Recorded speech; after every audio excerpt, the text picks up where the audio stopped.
So the math dealer here, and we're going to break through some logarithm equations.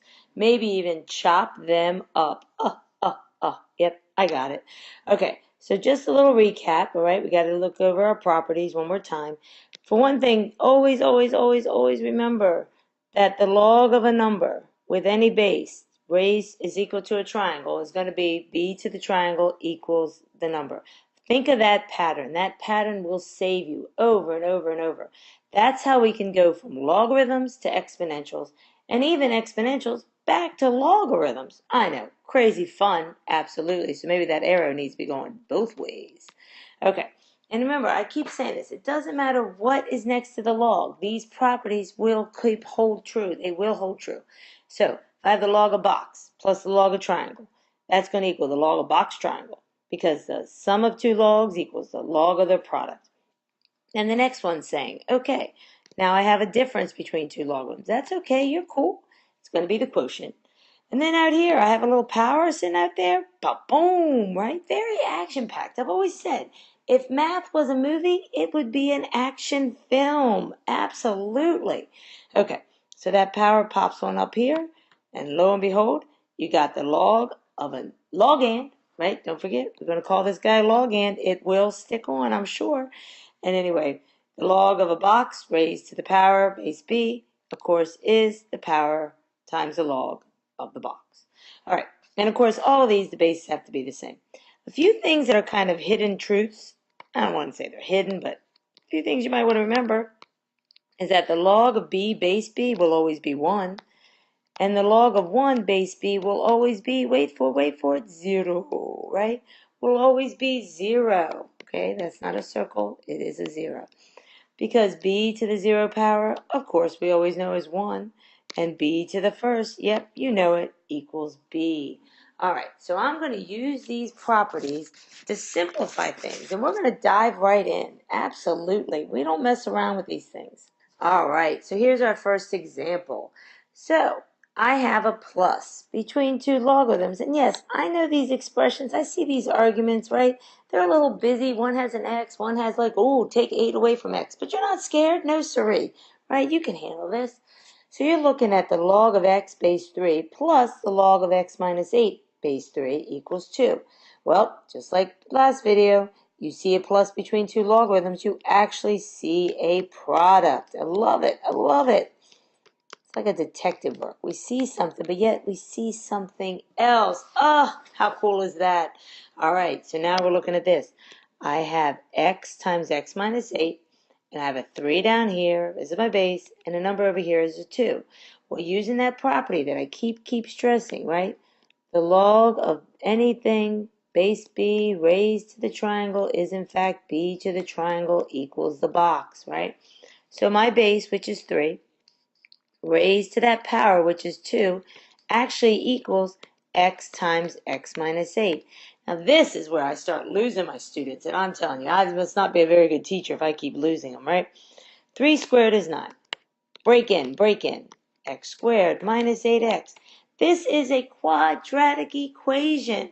Way back in Algebra 1, you learned quadratic equations. The way you solve them is you set them equal to 0. So the 9 slides over. How did you know it was a quadratic equation? Oh, wait. A degree of 2 makes a u. Exactly. So those 2, whenever you have a degree of 2, you know you got to set this guy equal to 0. Now, sometimes you can be like, oh, I can complete the square. Oh, I can factor. Oh, wait, complete the square? Did I say that? Oh, I did, because that's in another video. You should check out that lesson. This one actually does factor, though. I always tell my students, if factoring's jumping off the page, factor. Your life is much quicker that way. So x minus, well, not quicker, like gone, but you know what I mean. So I have x minus 9 times x plus 1, because factors of 9 that add to 8 are negative 9 and positive 1. You've seen pictures, right? So now I set each factor equal to 0, and I solve. Oh, check it out. X could be 9, or x could be negative 1. So now I'm looking at this, and I'm like, all right, my x is 9. 9 can go into both of those, and I'm not taking the log of a negative number. So 9's going to work. But when I put negative 1 in, all right, remember my two answers were 9 or negative 1. But if I put negative 1 in, I'm going to be taking the log of a negative number, and you cannot take a log of a negative number. So your only answer here is 9. I didn't disregard -1 because it was a negative number. I disregarded it because when I put it in for x, this would be the log of -1 base 3, and you can't take 3 to a power and get -1. That's crazy talk, right? So when you get your answer, always check to make sure it's not what we call an extraneous solution. Oh, I know you've heard that word before. All right, so let's check out another example. All right, so here we go. So I have the log of x plus 3 base 2 plus the log of x minus 1 base 2 equals 5. So now I'm looking at this and I see a plus between two logarithms. And yes, you're like, okay, I know this property. This property is telling me that x plus 3 times x minus 1 base 2 equals 5. Alrighty, so as I said, the plus, right, turns into a product. And now I'm looking at x plus 3 times x minus 1. I see my base of 2. I see the number over here, 5. Don't forget the pattern. It will be 2 to the 5th power equals the product of x plus 3 and x minus 1. I know what you're thinking. Like, oh, wait, I remember that kind of stuff from Algebra 1. But please, don't get ahead of yourself. Just step by step by step. All right, here we go. 2 to the 5th. Yep, 32. You've seen pictures. X plus 1 times x minus 1. That is a product. That means you need to distribute x times x times -1, 3 times x, 3 times -1. People call that FOIL. It's been around a while, all right? The first get multiplied, the outer get multiplied, the inner and the last, okay? Basically, it's the distributive property in action. So I have an x squared minus x plus 3x minus 3. So as you were seeing, I'm starting to get, not starting, but I got a quadratic equation. So I have 32 equals x squared plus 2x minus 3. It's a quadratic equation. Any quadratic equation, any polynomial equation, your first step really is best to set it equal to 0. And yeah, I know you could be clever and be like, oh, wait, I could complete the square, and you can. I'm not saying you can't. But set it equal to 0, see if it factors. If it doesn't factor, then you can go work those other magical things, right? The quadratic formula, which is always there for you. And then, of course, complete the square, which is nothing but fun. I know. But wait for it. 35 does have factors that make, or sum, I should say, to 2x. So I can have an x plus 7 and an x minus 5 because factors of 35 are 7 and 5. Ones that are going to give me a positive 2 when added would be a positive 7 and a negative 5. And that's what's going to trickle on in there. So I end up getting two answers. I get x is equal to -7 and x is equal to 5. Remember what I said, you need to check these values. So go way back up into the top. Remember, my two answers were -7 and 5. If I put -7 in for x, I'm going to be taking the log of a -4. And like we said, you can't take the log of a negative. When I place the 5 in there, I get 5 plus 3, which is 8. Yeah, that's cool. 5 minus 1 is 4. Yep, that's cool too.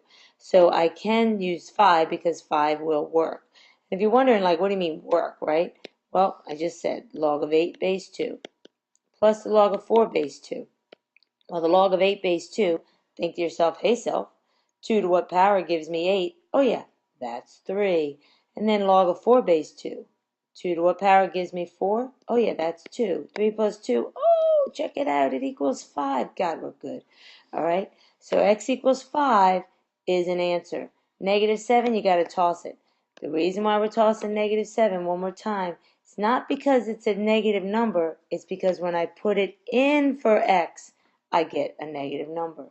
All right, so let's get to another example. Maybe, let me think, what? Quotient, yes. All right, so here we are again, and now I have a minus between two logarithms, right?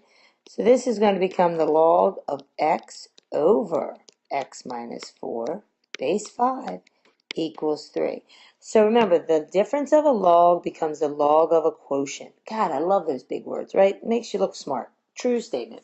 Okay, so the minus between two logarithms, right, when I'm taking the difference, becomes a quotient. Don't forget the rewrite. Don't forget the rewrite. You got to remember the rewrite.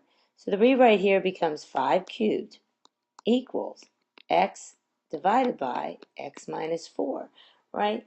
So 5 cubed, you know, is 125. It equals x over x minus 4.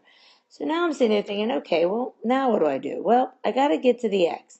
So I'm going to multiply both sides by x minus 4. Now, some people will say, oh, you're cross multiplying. And you really are. I'm not going to act like you're not. But in the language of mathematics, we want to say we're going to multiply through by the least common denominator. Yeah, fancy words for, hey, guess what? Cross multiply. Here we go. Now I'm going to take my 125 and I distribute it on in. So I get 125x minus 4 times 125. Well, of course, 4 times 125 is 500. And that equals x. And now I'm going to solve for x. So I bring over the 125 from both sides. Now, I tell you, one thing that does trick people up is when they're solving linear equations, sometimes they look at this sign, but you're not supposed to when you're deciding which ones you're moving over. So in other words, remember, the sign in front of the 125 is a plus. You're undoing the order of operations. I am moving positive 125 to the other side. A little shimmy, shimmy, work. You got that. Just remember, you're taking the opposite of this sign. I know you're like, yeah, I got that, Diehler. I knew that.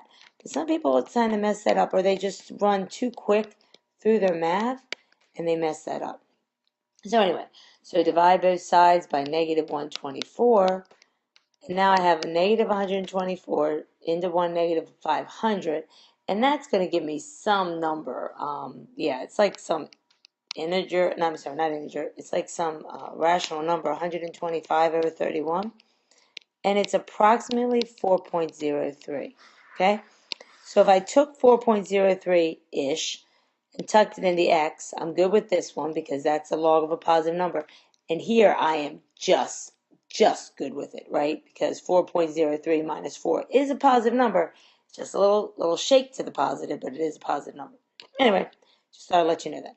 Okay, so your answer is 125 over 31. That's your exact answer. And if they say round to the nearest hundredth place, you can use 4.03. All right, I think we have time for one more. All right, so here we go. I see a difference between two logarithms. So, of course, you're like, oh, yeah, I got this. 4x squared over 4 equals 4. Look at all these 4s. It's like crazy numbers, right? All right, so 4 cancels. That's cool. Yeah, you know that. And let's do our rewrite. You gotta love the rewrite, right? The rewrite is how you walk from logarithms to exponentials. It's also going to help me go from exponentials to logarithms, but that's for another video. So this becomes 5 to the 4th equals x squared. So 5 to the 4th, of course, you know, is 625, right? And if you don't know that, that's okay, but, you know, you have a calculator, you can figure it out. Or you can just be like, oh, it's 5 squared squared. Yep, 25 times 25, we all know is 625. Now, when I take the square root of both numbers, both sides, I bring in a plus and a minus. Because remember, it's rude if you don't bring in a plus and minus, right? You walk into a party with a square root, you better be walking in with a plus and a minus. So that ends up being plus or minus 25. So my two answers are positive 25 and negative 25. And notice what I'm doing with the x here. I am squaring it before I take a logarithm. So both of those answers will work. I think you got to remember that. Remember, just because it's negative doesn't mean we cross it out. Always check to make sure when you plug it in, do the little shimmy, shimmy, work, then take the log. You're not taking the log of a negative number. All right, so I know I showed you quite a few examples here, but hopefully they are helpful for you. Just remember, when you have a plus between two logarithms, you're looking at a product. And when you have a difference between two logarithms, you're looking at a quotient. All righty then, this is the Math Dealer signing off. Stay tuned.